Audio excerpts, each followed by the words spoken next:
Hey, what's up everybody? It's Sean. Welcome back to the channel. Hope you guys are having a phenomenal day, and as you can see on your screen, it is that time of the week.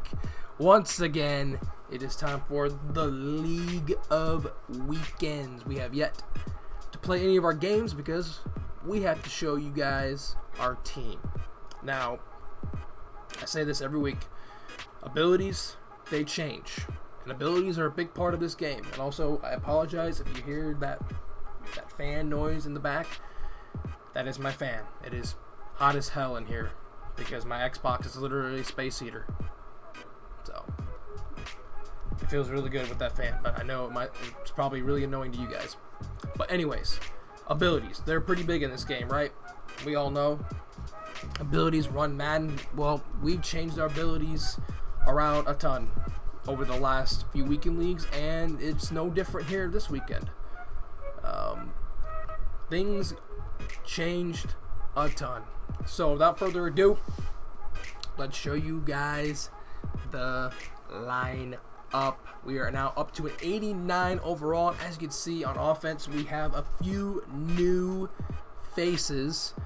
Starting off first with the offensive line, we pretty much almost went ahead and got a brand new offensive line, apart from one player, and that's Richie Incognito. He's the only one that we've had pretty much since like the beginning of Weekend League.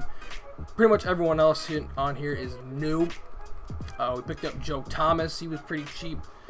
The market crashed big time today, so we picked him up, powered him up to a 90. We got Zach Martin, Lane Johnson as well. We actually picked him up during Weekend League last week, so we've had him for about a week now.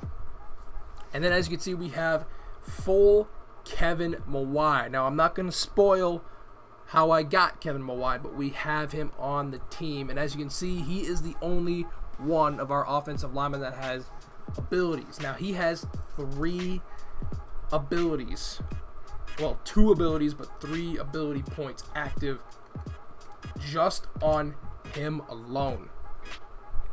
And those 3 abilities are those, I keep saying 3 abilities, those 2 abilities that equal 3 ability points are the all-day ability and identifier. Now, I feel like identifier should be something that is already pre-canned in the game, but they make you pay for it.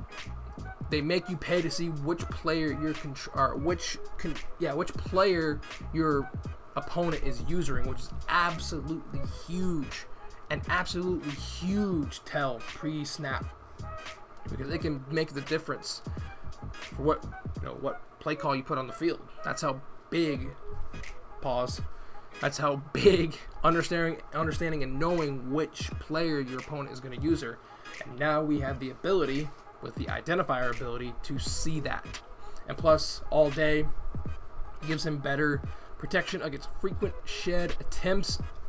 I don't know if it works or not. I've seen it light up. I guess it works. I don't know if it's too OP or not, but nonetheless, that is who we have. That is what we have on Kevin Mawai, our new center. Very glad I picked him up, or very glad I got him, and once again, I don't want to spoil the reason why. Other than that, the only real changes that we made, well, first of all, you can see down here, the bottom left, we picked up the NFL 50 version of Tyrone Calico. Yes, we picked up this monster 6'4", 92 speed. Unfortunately, there are some teams where you can get up to 95 speed. I don't have the card powered up because he is way too expensive to power up at this point. So we just have the card 92 speed with sprinter, and I will get to that here in a second.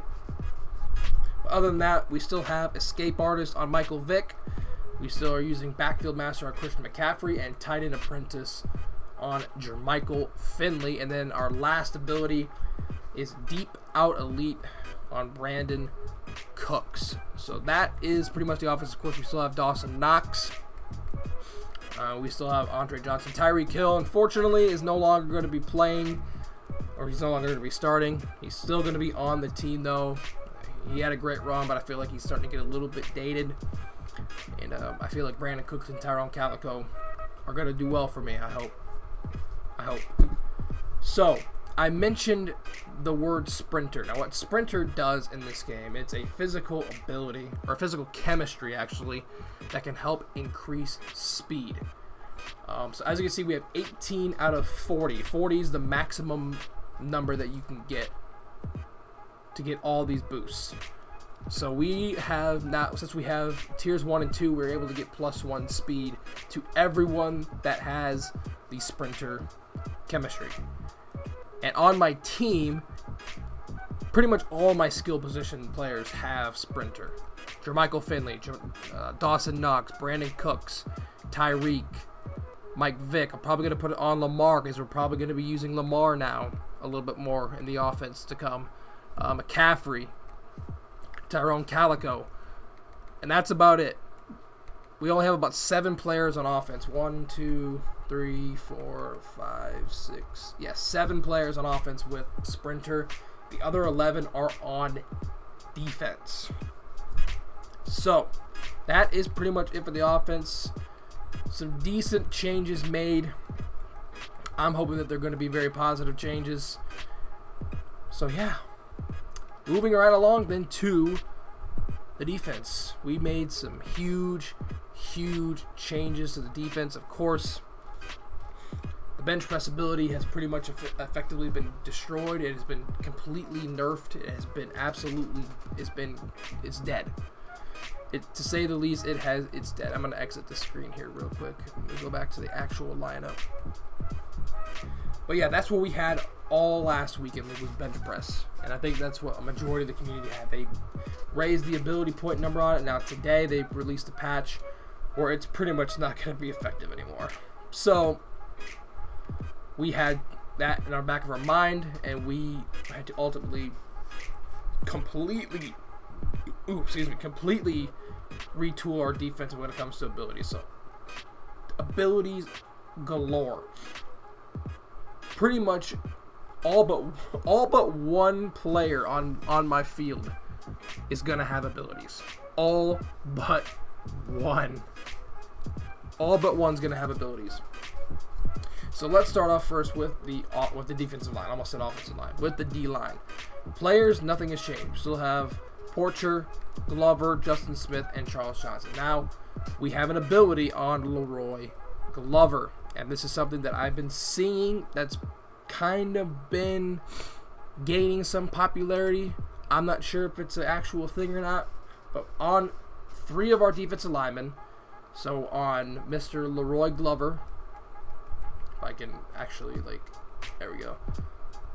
On Leroy Glover, Lawrence Taylor, and Adalius Thomas, we have the double or nothing ability, which, as you can see by the description, grants dominant pass rush wins at twice the cost. Now, twice the cost, I'm assuming, is pass rush points. It's gonna cost them twice as much to get dominant pass rush wins, is what I'm thinking what this ability is. It sounds like it could be really good. I am trying it out for the first time this weekend. If it sucks, I'm taking it off. If it doesn't suck, then I'm keeping it on for sure. But we're going to test it out this weekend on all 3 of our defensive linemen. And Adalius Thomas, Leroy Glover, and Lawrence Taylor. Moving right along.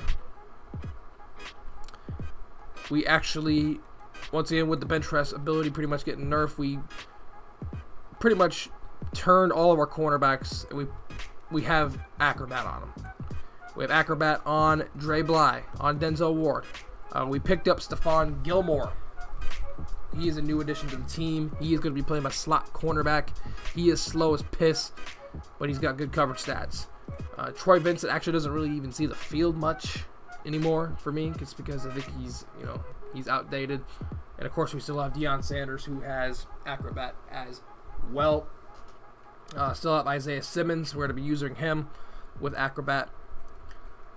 And then we have the full Jamal Adams, the 90 This is the 91 overall limited time Jamal Adams. We actually, as you can see on the top right hand side of your screen, we are now level 60. We get an 89 to 90 power up pass at level 60. And we used it. We were either going to use it on Jamal Adams or we are going to use it on Denzel Ward. And I chose to do Jamal Adams over Denzel Ward just because I think Jamal Adams can have a bigger impact than Denzel Ward. And the upgrade from his previous version to this version was much more significant than Denzel Ward's. So that's kind of the reasoning why we went with Jamal Adams. As you can see, he also has an ability. He has secure tackler. Just in case I face dudes who like to run the ball a lot, he's going to be back there with secure tackler. Hopefully he'll be able to be a strong last line of defense if we give up a big run. So, yeah. We still have Morton Anderson as well. Thank God I picked this man up.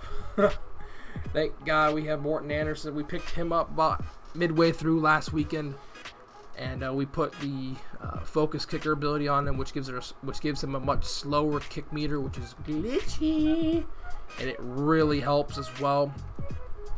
So it's pretty much a bailout essentially. And then as you can see here, bottom left, we picked up Derwin James, and we are kind of hiding him here on the depth chart at the sub linebacker, and he has an ability as well. He has the secure tackler ability just like Jamal Adams. This card looks really, really good, and hopefully he'll be able to ball out with me once again. He has secure tackler just like Jamal Adams, so if I face dudes who like to run the ball, him and Jamal Adams are going to be back there to lay the wood for sure. And then we also have Adrian Wilson chilling back here as well, but he doesn't really see the field. So once again, we have 11 players on defense. 10 of them will have an ability. The only one that will not have an ability is going to be Honey Badger, Tyrann Mathieu. He's going to be the only player on my entire defense that does not have an ability. Crazy. It is crazy.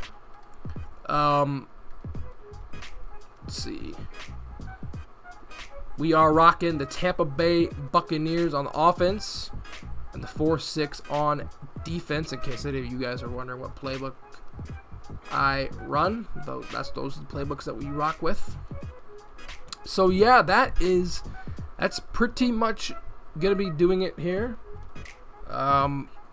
Once again, I have not played any games yet. It is really late Thursday night / really early Friday morning, so I don't know if I am tonight or not, but we will see. So yeah, that's pretty much gonna do it. I'm kind of rambling on here. Hopefully you guys watched Weekend League Chronicles episode 4. That went live on Wednesday, a lot earlier than what I intended it to be, which woohoo, go me. So go check that out if you have not. I know it's kind of long. It's over a half hour long, but show you boys some love and support. And yeah, we got this video right here. And then next Monday, it is the start of Gauntlet week. 2 videos a day, Monday through Friday of next week. 10 videos. It's going to be lit. Capping it all off with my podcast debut at the end of the week on Saturday. So, I'm going to let you guys go. Thank you so much for tuning in. We will see you on Monday. Follow all my social media platforms down below in the description if you have not. We'll gladly appreciate it. Until Monday, we will see you guys. Peace.